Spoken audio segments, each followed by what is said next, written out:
ಎಲ್ಲರಿಗೂ praise the lord. ನನ್ನ ಹೆಸರು ನಿತ್ಯ. ನಾನು church of god full gospel Chitradurga ಸಭೆಯ ಸಂಡೇ ಸ್ಕೂಲ್ ಸ್ಟೂಡೆಂಟ್. ನಾನು ನಿಮ್ಮೊಂದಿಗೆ ಮಾತನಾಡೋದಕ್ಕೆ ಇಷ್ಟಪಡುವ ವಿಷಯ ಯೋಹಾನನ ಜನನ ಹಾಗೂ ನಾಮಕರಣ. ಯೂದಾಯದ ಅರಸನಾದ ಹೆರೋದನ ಕಾಲದಲ್ಲಿ ಅಬಿಯ ವರ್ಗಕ್ಕೆ ಸೇರಿದ ಒಬ್ಬ ಯಾಜಕ ಇರ್ತಾನೆ. ಅವನ ಹೆಸರು ಜಕ್ಕರ್ಯ. ಅವನ ಹೆಂಡತಿ ಆರೋನ ವಂಶದವಳು. ಅವಳ ಹೆಸರು ಎಲಿಜಬೆತ್. ಎಲಿಜಬೆತ್ಗೆ ಮಕ್ಕಳಿರದೇ ಇರೋ ಕಾರಣ ಅವಳು ಬಂಜೆ ಆಗಿರ್ತಾಳೆ. ಜಕ್ಕರ್ಯ ಮತ್ತು ಎಲಿಜಬೆತ್ ಅವರಿಬ್ಬರಿಗೆ ವಯಸ್ಸಾಗಿರುತ್ತೆ, ದಿನ ಹೋದವರಾಗಿರ್ತಾರೆ. ಅವ್ರಿಗಿನ್ನೇನು ಮಕ್ಕಳೇ ಆಗೋದಿಲ್ಲ ಅಂತ ಒಂದು ನಿರೀಕ್ಷೆ ಇರುತ್ತೆ. ಆ ಸಂದರ್ಭದಲ್ಲಿ ಒಂದು ಘಟನೆ ನಡೆಯುತ್ತೆ. ಅದೇನೆಂದರೆ, ಜಕ್ಕರ್ಯ ಯಾಜಕನಾಗಿರೋದ್ರಿಂದ ಅವನು ದೇವಾಲಯಕ್ಕೆ ಹೋಗ್ಬಿಟ್ಟು ಧೂಪವನ್ನು ಅರ್ಪಿಸಬೇಕಾಗಿರುತ್ತೆ. ಅವನು ಧೂಪವನ್ನು ಅರ್ಪಿಸಬೇಕಾದಾಗ ಇನ್ನು ಉಳಿದಿರೋ ಜನಗಳೆಲ್ಲರೂ ಹೊರಗಡೆ ನಿಂತ್ಕೊಂಡು ಆರಾಧನೆ ಮಾಡಬೇಕು. ಆಗ ಒಂದು ಧೂಪವನ್ನು ಅರ್ಪಿಸಬೇಕಾದ್ರೆ ಪೀಠದ ಬಲಭಾಗದಲ್ಲಿ ದೇವದೂತ ಕಾಣಿಸ್ತಾನೆ.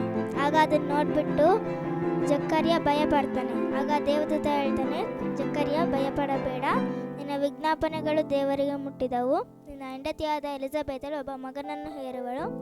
ನೀನು ಅವನಿಗೆ ಯೋಹಾನ ಅಂತ ಹೆಸರಿಡಬೇಕು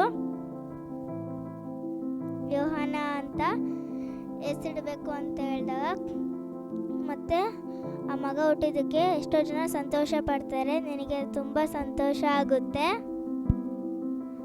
ಆ ಥರ ಹೇಳಿದಾಗ ಆಗ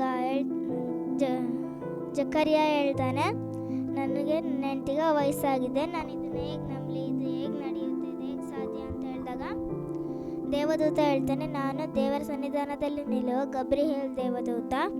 ಈ ಶುಭ ವರ್ತಮಾನವನ್ನು ನಿನಗೆ ತಿಳಿಸೋದಕ್ಕೆ ಬಂದಿದ್ದೀನಿ. ಆದರೆ ಅದನ್ನು ನಂಬದೇ ಇರೋ ಕಾರಣ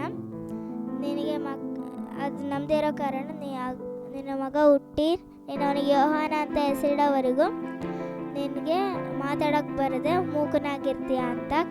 ಆಗ ಅವನು ಹೊರಗಡೆ ಬಂದಾಗ ಜನಗಳೆಲ್ಲ ಆಶ್ಚರ್ಯ ಪಡ್ತಾರೆ, ಯಾಕೆ ಇವನು ಮಾತಾಡ್ತಿಲ್ಲ ಅಂತ ಅಂದ್ಕೊತಾರೆ. ಕೆಲವೊಬ್ಬರು ಇವನಿಗೆ ದೇವರ ದರ್ಶನ ಉಂಟಾಗಿರ್ಬೇಕು, ಅದಕ್ಕೆ ಮಾತಾಡ್ತಿಲ್ಲ ಅಂತ. ಆಮೇಲೆ ಅವ್ರ ಮನೆಗೆ ಬಂದಾಗ ದೇವದೂತ ಹೇಳಿದಾಗೆ ಎಲಿಜಬೆತ್ ಗರ್ಭಿಣಿಯಾಗಿ ಒಬ್ಬ ಮಗನನ್ನು ಹೆರ್ತಾಳೆ. ಆ ಮಗ ಹುಟ್ಟಿದಾಗ ಅವ್ರ ಮನೆಗೆ ಬಂಧು ಮಿತ್ರರು ಸಂಬಂಧಿಕರು ಎಲ್ಲ ಬಂದಿರ್ತಾರೆ. ಆಗ ಮಗು ಹುಟ್ಟಿದ ಮೇಲೆ ಅವನಿಗೆ ಏನಂತ ಹೆಸರಿಡಬೇಕಂತ ಅಂದ್ಕೊಂಡಾಗ ಆ ಸಂಬಂಧಿಕರಲ್ಲಿ ಒಬ್ರು ಹೇಳ್ತಾರೆ, ಇವನಿಗೆ ಜಕ್ಕರ್ಯ ಅಂತ ತಂದೆ ಹೆಸರು ಇಡೋಣ ಅಂತ. ಆಗ ಇದನ್ನು ಕೇಳಿಬಿಟ್ಟು ಎಲಿಜಬೆತ್ ಹೇಳ್ತಾಳೆ, ಈ ಹೆಸರು ಬೇಡ, ಇವನಿಗೆ ನಾವು ಯೋಹಾನ ಅಂತ ಹೆಸರಿಡೋಣ ಅಂತ.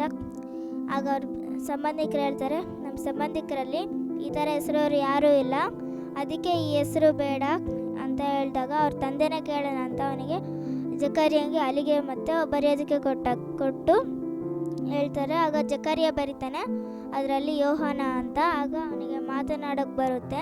ಆಗ ನಡೆದಿರೋ ವಿಷಯ ಎಲ್ಲ ಹೇಳ್ತಾರೆ. ಅದೇ ಥರ ಆ ಮಗುಗೆ ಯೋಹಾನ ಅಂತ ಹೆಸರಿಡ್ತಾರೆ. ಎಲ್ಲರಿಗೂ ಧನ್ಯವಾದ. ಇದೇ ಥರದ ವಾಕ್ಯಗಳನ್ನು ಕೇಳೋದಕ್ಕಾಗಿ ನಮ್ಮ ಚಾನಲ್ನ ಸಬ್ಸ್ಕ್ರೈಬ್ ಮಾಡಿ. Okay, god bless you.